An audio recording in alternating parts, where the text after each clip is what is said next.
Bonjour, bonsoir, bienvenue sur la chaîne du Sorcerer et aujourd'hui, comme d'habitude, dans notre rubrique album vs album, nous allons confronter deux albums qui sont très similaires, très similaires. Maintenant, avec le recul, je me rends compte qu'ils sont très similaires dans la forme et peut-être aussi un peu dans la forme surtout, plus que dans le fond. Je vais vous parler de Justify, Future Sex Love Song de Justin Timberlake et de Down FM de The Weeknd. Down FM de The Weeknd dont j'avais fait même déjà le sujet, si vous vous rappelez, pour les OGs de la page, tout début de la page, ça apparaît là, l'ombre of the World et de Thriller. Et aussi Future Sex Love Song dont je pense que je vais refaire un peu le sujet sur Future Sex Love Song. J'ai envie de bien le développer parce que c'est un album que j'adore énormément. Franchement, ça c'est un classique aussi ce truc là. Et c'est deux albums qui sont marquants, qui sont très similaires dans l'approche un peu parce que électro pop, parce que pour moi c'est un peu le même style. Et Future Sex Love Sound, ce que j'ai aimé dans Future Sex Love Sound, pour moi déjà Justin Timberlake, dans ça j'ai toujours derrière le placer ça c'est un peu le truc un peu pour les négros là. Justin Timberlake a les meilleurs albums Pusha. Ça, je sais que les négros n'aiment pas quand je dis ça, parce qu'ils se disent souvent qu'est-ce que tu racontes là la vie. Justin Timberlake a largement des albums largement supérieurs à celles de Usher. Pourquoi? Parce que ces albums, les albums de Usher, j'ai l'impression que parfois ils n'ont pas d'impact. Usher n'a pas d'identité sonore. Il a très peu d'identité sonore, très peu. Très peu. Je trouve que ces albums c'est agréable à suivre, mais il n'y a pas beaucoup d'expérimentation. C'est très banal en fait. Les albums de Usher.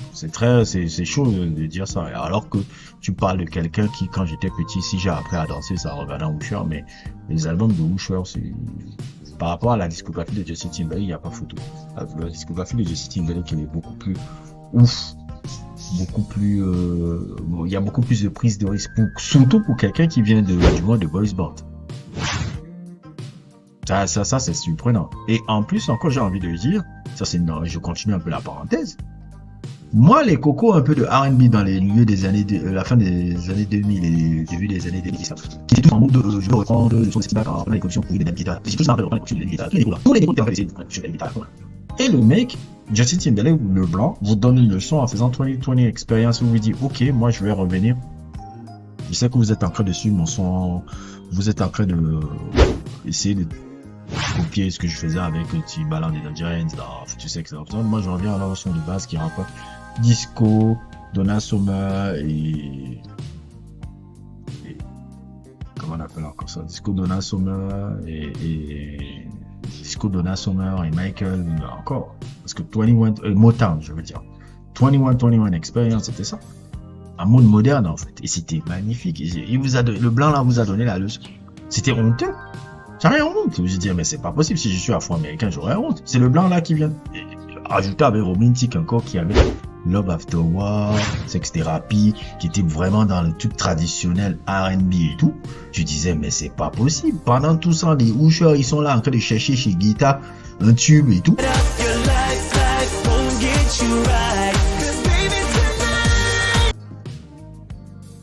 L'autre, les blancos donnent la leçon sur comment faire la musique afro-américaine. C'est honteux. C'était très honteux. Je me rappelle, si j'étais afro-américain, j'aurais honte. J'aurais vraiment honte. Bref, Future Sex Love Sound, deuxième album de Justin Timberlake, après le succès du premier album Justify, qui était vraiment un succès surprise pour quelqu'un qui vient du monde du boys band qu'elles sont NSYNC. Justified, si on peut le résumer un peu, c'était un peu sa période où il essayait d'être Michael et Stevie Wonder, toute proportion gardée, je ne le compare pas à ces mecs-là. Et Justify, c'était aussi les productions, il avait bénéficié des productions de Neptunes qui étaient, si je me souviens bien, les restes de productions que Michael Jackson avait refusé de faire pour son album Invincible. Donc, il avait refusé un peu la plupart des productions c'est-à-dire il n'avait pas retenu les productions de Neptunes, il a préféré partir Ils ont préféré donner ça là à Justin Timberlake pour transformer Justin en un Michael Jackson quelque part. Et ça a fut un beau succès critique et succès commercial. Et le deuxième album, si on pourrait résumer ça en deux influences, même comme il l'a dit même dans l'article qui apparaît là. We were bumping like David Bowie, This is Major Tom to ground control. Billy Idol. We were jamming out, just me and him, till like White Wedding. Nice day for a white wedding. I believe when we did Future Sex Love Sound, that album, Sex, love, sound. First 3 songs that we did, the first one was What Goes Around. The second one was My Love. Ce serait deux visages, Bowie et Prince.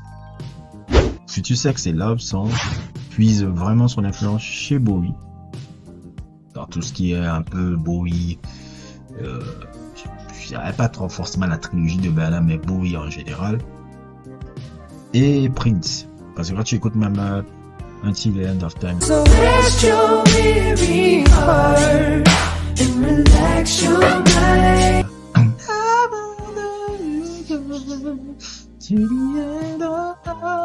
c'est un son que Prince aurait fait. Prince aurait fait son même quand j'écoute les drums qui rappellent un peu les gâtés de reverb, un peu les gâtés de reverb. Là, les gâtés de reverb c'est quoi? C'est un peu les drums ça reverb un peu des gars de New Wave.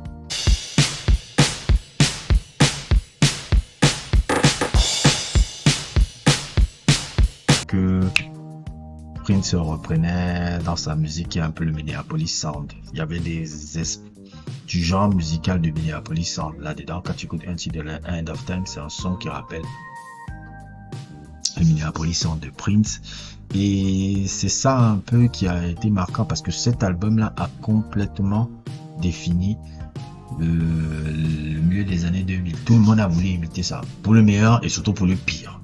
Puisqu'ils sont partis essayer de faire les versions cheap un peu de cet album-là avec David Guetta. Même les gars de Black Eyed Peas ont essayé. C'était n'importe quoi. Bref, Future Sex et Love Sound. Future Sex Love Sound reprend un peu ces éléments-là. Reprend vraiment ces éléments de David Bowie, de la musique de David Bowie, de la musique de Prince, des productions de Timbaland et surtout celui qui n'a pas pris beaucoup les crédits qu'il méritait, Danger Hands, parce que c'était Timbaland et Danger Hands. Et j'ai envie de dire que même la majeure partie de la créativité de cet album-là, c'est Danger Hands. Même pas seulement dans cet album-là, je dirais même Blues de Nelly, Furtado et aussi l'album solo de Timbaland. Bref, ce trio d'albums là, puisque c'est un peu 3 albums qui sont sortis un peu à la même période et tout, je crois qu'ils presque été produits à la même période. Danger Hands un peu qui a apporté ce côté électro pop R&B un peu dans cet album là, comme vous le pouvez le voir sur ces images qui sortent là et sur ces vidéos là. Il a apporté vraiment ça. Pourquoi je suis arrivé à cette conclusion là? Je suis arrivé à cette conclusion là au moment où j'ai commencé à écouter l'album Blackout de Britney Spears. Ça c'est une autre parenthèse que j'aimerais faire. L'album Blackout de Britney Spears c'est un véritable chef-d'œuvre des années 2000. C'est son meilleur album.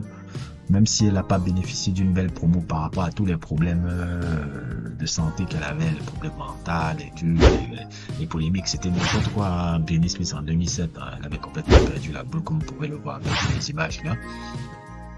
Et la majeure partie de la production de cet album-là avait été faite par Danger Hands. Et c'est là où j'ai compris, le génie, c'était pas Timbaland, c'est Danger Hands qui a apporté beaucoup de ce génie électronique, mélodieux qu'on a pu voir là. Donc c'est là où j'ai compris la conclusion. Non, le génie en fait c'est Danger Hands. Timbaland a été juste quelqu'un qui a accompagné beaucoup plus dans les drums, mais dans la mélodie, le truc quand tu écoutes My Love, quand tu écoutes bref, la grande majeure partie des sons qui ont été faits dans la mélodie, dans le synthé, dans le truc, même la recherche des synthés là, puisqu'il y a une prédominance sur le synthé. Beginning with the chord progressions, allow a song to be written and allow space for a real copyright. That's the goal. That's the goal, even to the day, is to leave space no matter how crazy the drums, the track is, the sounds I'm using is, at the end of the day, someone can break it down and acoustically get the point across with the same record. Dans cet album-là, c'est Daddy Ryan. C'est Daddy Ryan, c'est son style, c'est sa touche, c'est sa fabrique. Le Timbaland, peut dire merci à ce mec-là. C'est celui-là qui l'a fait le truc, il a même fait beaucoup de cause production, il s'est comporté un peu comme Quincy Jones, on va dire. Ouais, ce que je vous dis souvent sur Quincy Jones quand il avait fait Off the Wall et qu'il utilisait un peu beaucoup le talent de Rod Temperton et le talent de Bruce Willis. Non, je vous ai fait des sujets sur Off the Wall, vous allez le voir beaucoup plus développé. Et c'est un album qui a très très bien vieilli. Justify est un album qui a très bien vieilli et qui a, non, Future Sex Love Song, je veux dire, et qui a permis ensuite de vraiment poser la carrière solo de Justin Timberlake, et c'est là où Justin Timberlake est devenu vraiment une valeur sûre un peu de la scène musicale américaine. Lui qui vient d'un monde de boys band, il a réussi à avoir succès critique et succès commercial et complètement mérité avec un album qui est pour moi un chef-d'œuvre des années 2000.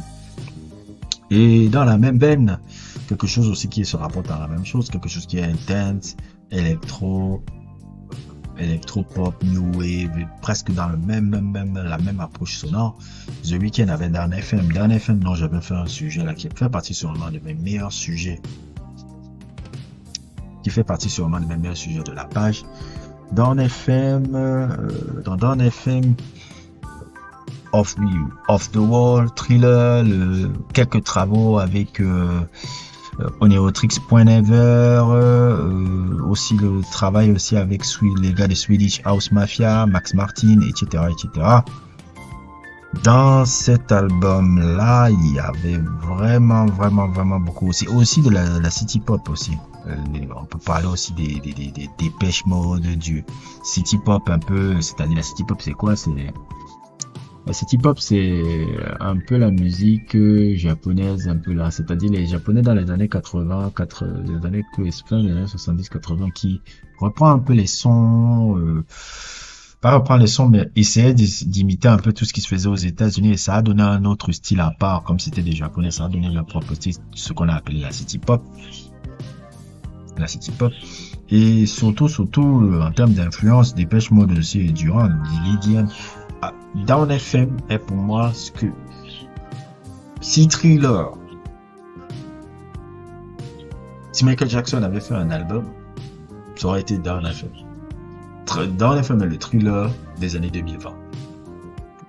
C'est-à-dire c'est le Thriller, s'il y a l'équivalent de Thriller dans les années 2020, c'est Down FM. De par le concept aussi, de par l'approche musicale et de par aussi, je dirais pas, il a quand même un certain impact aussi, de par aussi l'impact, de par le côté dance aussi qu'il a. C'est vraiment le meilleur album de The Weeknd. Vraiment le meilleur album de The Weeknd. Et c'est pas pour rien qu'il a amené Quincy Jones un peu, fait même le truc qu'on voit dans l'interlude là, dans l'interlude de Out of Time là. Je crois que c'était un petit clin d'œil pour nous faire comprendre que bon, l'influence Michael est là. Et que Quincy Jones dans le tampon. C'est un fabuleux album. C'est un fabuleux album. Ça va faire 3 ans déjà qu'il est sorti. Et qui vieillit de la plus belle des manières. Elle vieillit de la plus belle des manières. Mes sons préférés, Sacrifice, Out of Time, Less Than Zero, Take My Breath, qui sont des tubes, en veux-tu, en voilà. Et ça va, c'est vraiment l'album qui fait la continuité de cette trilogie, qui va se terminer ce janvier ici, avec, je crois, le 24 janvier, normalement, il sort son album Hurry Up Tomorrow, qui termine un peu cette trilogie-là, puisque The Weeknd, il a toujours des airs de trilogie. Au début de sa carrière, il y avait la trilogie avec ces 3 mixtapes-là, que vous voyez apparaître là, comment ça s'appelle encore? Cove Silence, House of Balloon et Thursday. Puis il y a l'autre trilogie là, avec Kissland, qui a bien vieilli, hein. Il avait été mal accueilli à l'époque, mais maintenant quand je le réécoute et tout, très bien vieilli. Très bien vieilli ça. Je pense que c'est... On a un peu été très dur à l'époque quand on a suivi ça là, parce que les gens n'avaient pas aimé cet album là, parce que ça divergeait un peu par rapport à ce qu'il avait fait derrière la trilogie de base. Kissland, Beauty Behind the Madness et Starboy se représentent aussi une trilogie, je pense, si je me trompe pas. Et puis la dernière trilogie qui est avec After Hours, dont j'ai fait un sujet. Si vous n'avez pas vu, n'hésitez pas à le regarder en tête. N'hésitez pas à regarder le lien en description. Down FM et Europe Tomorrow, dont j'ai l'impression que ça va pas être un album de ouf. Je suis pas très convaincu par les singles. En tout cas avec Playboy Carti là, je trouve pas ça ouf généralement. Mais on verra. Mais en tout cas Down FM c'est vraiment un très bel album là. Si vous voulez quel est mon album préféré des deux?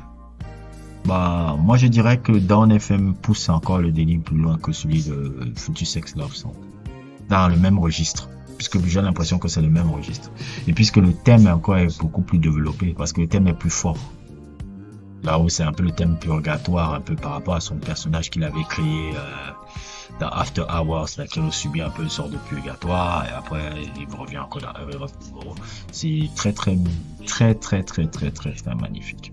C'est magnifique, moi je pense que je le mets Down FM meilleur que Future Sex Love Song, même si je vous conseillerais toujours de suivre les deux si qui vous de suivre aussi Future Sex Love Song. C'est pas de la merde, hein, les mecs. Vraiment pas de la merde. Ça a fait 20 ans qu'il est là. Ça n'a même pas pris une ride. Et je pense que Down FM aussi, dans 20 ans, aura la même aura. Tautologie. Il aura la même aura. Et je pense que ça restera un album qui est, en tout cas, si vous voulez voir mes sujets que j'ai fait là, j'ai développé le sujet beaucoup plus en longueur, là, dans la discussion, sur la description et tout. Voilà, n'hésitez pas à liker, n'hésitez pas à vous abonner. Je vais créer aussi la playlist un peu sur les albums et albums que j'ai déjà fait, parce que j'en ai beaucoup que j'ai fait et tout. Donc, voilà quoi. Merci à tous, n'hésitez pas à liker, n'hésitez pas à vous abonner et à plus soir pour d'autres aventures.